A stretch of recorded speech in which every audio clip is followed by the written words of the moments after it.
On today's episode of Dating Atlanta Women, I went on a second date with Doug. So boom, after our first date went so well, I definitely wanted to see her again. And clearly she wanted to see me too because she told me she already had our next date planned. Yeah. She said, be ready by 7 p.m. I'm coming to pick you up. She said, you don't have to worry about food because they serve food there. And you don't have to worry about driving because I'm coming to pick you up. Be ready by 7. I said, yes, ma'am. At 6:59, she texts me I'm here. And not only did she get out of her car, she walked up to my door and physically knocked on it. Who raised you? Because your mama did right. I opened the door to see her fine ass standing there with a bottle of tequila in her hand. And the first thing she says is, damn, you look good. And the second thing she says is, hey, I got us tequila. You want to take shots before we hit the road? Who are you? And why do you know me so well? I take a couple shots by myself because Doug didn't drink and drive at all.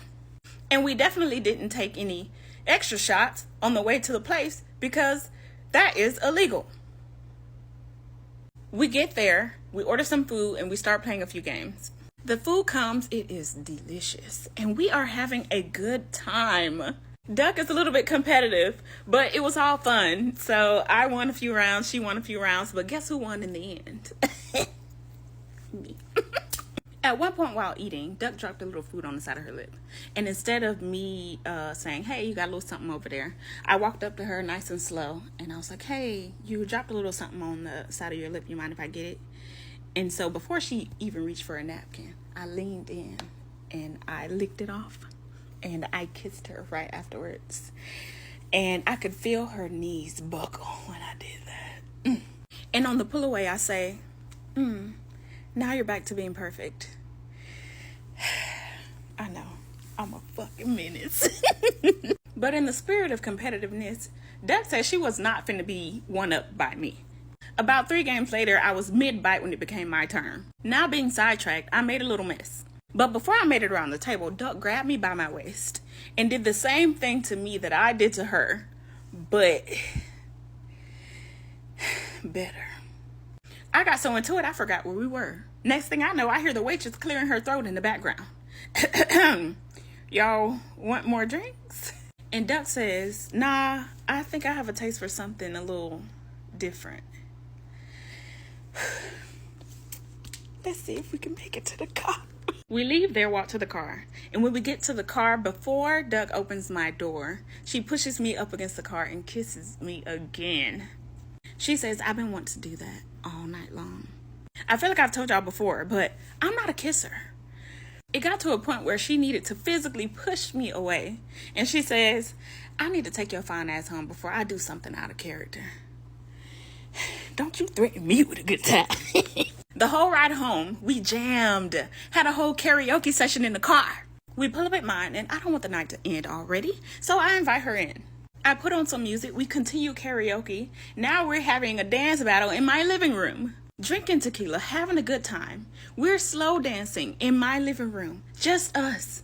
I go to pour us another drink, and I ask Duck, hey, you want another one? And she says, yeah, pour me whatever. So I pour a little something, and I say, this is good. You want to try it? Duck says, yeah. So I pour a little something. I walk up behind Duck, who's now sitting, and I lean over her for a kiss. And in that kiss, I shared my drink with Duck. I pulled away and I asked, did you like it? And she licks her lips and says, delicious. Can I have more? I'm going to pause the video here to warn of any children who may be under the age of 18. Please leave this video immediately because everything after this point. And for the sake of community guidelines, I will try my best. So if you're still here past this point, follow along.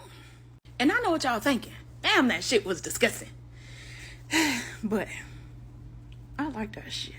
And I guess that was Duck's breaking point because she grabbed me and she turned me every which way but loose.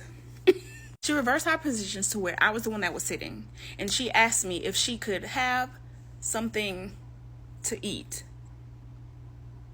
I opened my fridge and said, bon appetit.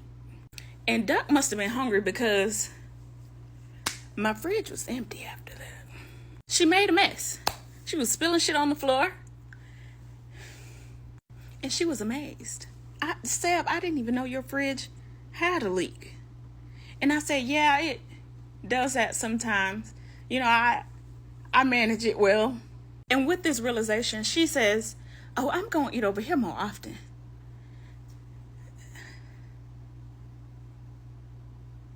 At the end, she didn't leave no leftovers, okay?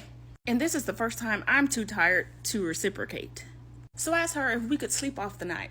And she said, oh, I wasn't going to like impose myself into staying. And I was like, it's okay. I'm offering it. Please stay with me. So she stayed. And I was knocked out immediately. But I know I woke up at 3 a.m. a little hungry. And I got me a little midnight snack. Because those 3 a.m. cravings sometimes hit. And just so we're on the same page, she is not a touch-me-not. We slept in the next morning, and before she left, we made a promise for another date. So I leave this video now with an age-old question. Is your refrigerator running? Because if so, you better go catch it. Moral of the story, it can walk like a duck because it quacked like a duck because she sure did fuck.